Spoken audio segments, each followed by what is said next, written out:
Friends, यदि आप चाहते हैं आपका रोज़ प्लांट आने वाली सर्दियों में भर भर के फूल दे, स्वस्थ बना रहे, उस पे किसी तरह की यदि ग्रोथ नहीं हो रही है तो ग्रोथ भी होने लगे, साथ ही उसमें कीड़े या फंगस का अटैक है तो वह भी दूर हो जाए, तो मैं आज कुछ आपको ऐसे तरीके बताऊंगी जिससे आपका रोज़ प्लांट न केवल हरा भरा होगा बल्कि उसमें बहुत अच्छी फ्लोरिंग होगी और प्लांट पूरी सर्दियों भर लगातार फूल देता रहेगा। फूलों का आकार भी बहुत बड़ा होगा।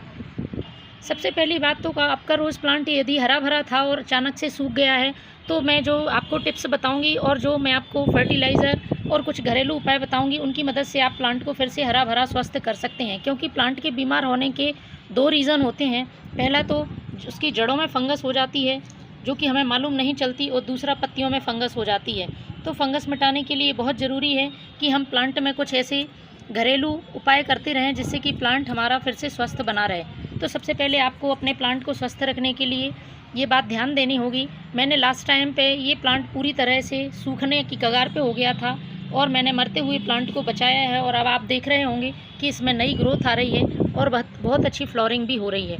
तो आप भी चाहते हैं इस तरह से आपके प्लांट में लगातार फूल आते रहें, तो आपको कुछ काम इसमें करने होंगे और साथ ही इसमें कुछ चीज़ों का उपयोग करना होगा जिससे प्लांट अच्छी ग्रोथ करता रहे। तो सबसे पहली बात है कि यदि आपके प्लांट में फंगस अटैक है या पत्तियां ख़राब हो रही हैं तो उन पत्तियों को आपको वहां से निकाल देना है।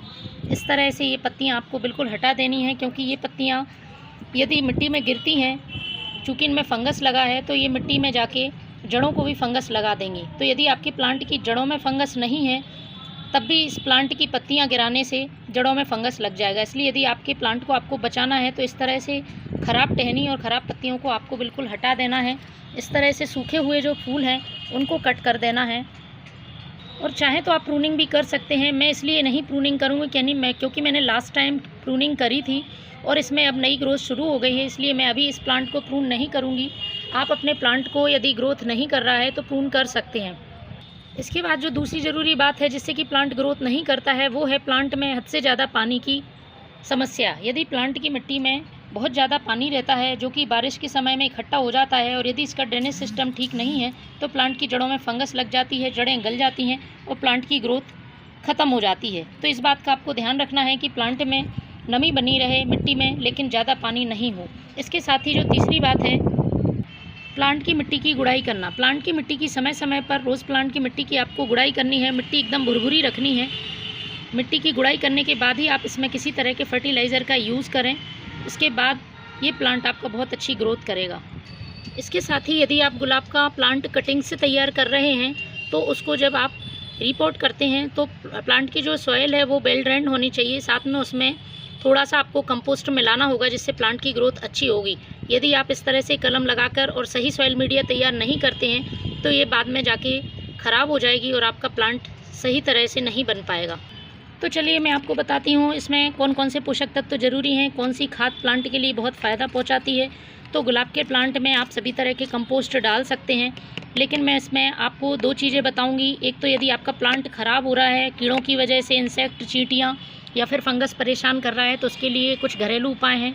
साथ ही यदि प्लांट की ग्रोथ नहीं हो रही है और आप उसको फूल लाना चाहते हैं प्लांट में, तो उसके लिए फर्टिलाइज़र अलग से है। तो मैं सबसे पहले इसमें डालूँगी ये गोबर की खाद। गोबर की खाद जो कि पुराना गोबर होना चाहिए, पुरानी खाद हो, कम से कम 1 साल पुरानी गोबर की खाद होनी चाहिए। वो आपको 1 मुट्ठी इस प्लांट में डालनी है। इस गोबर की खाद में बहुत अच्छी मात्रा में नाइट्रोजन होता है, साथ में बहुत सारे पोषक तत्व भी होते हैं।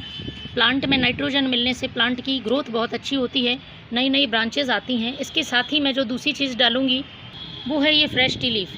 फ्रेश टी लीफ प्लांट की मिट्टी की एसिडिटी को बढ़ाती है, और जो एसिडिक मिट्टी होती है उसको रोज़ प्लांट बहुत पसंद करता है। तो फूल आने के लिए मिट्टी का पीएच बैलेंस करना बहुत ज़रूरी है।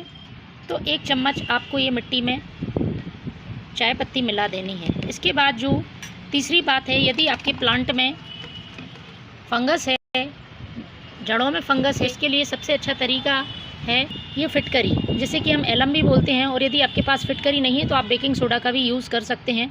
मैं इस समय फिटकरी का इस्तेमाल करूँगी।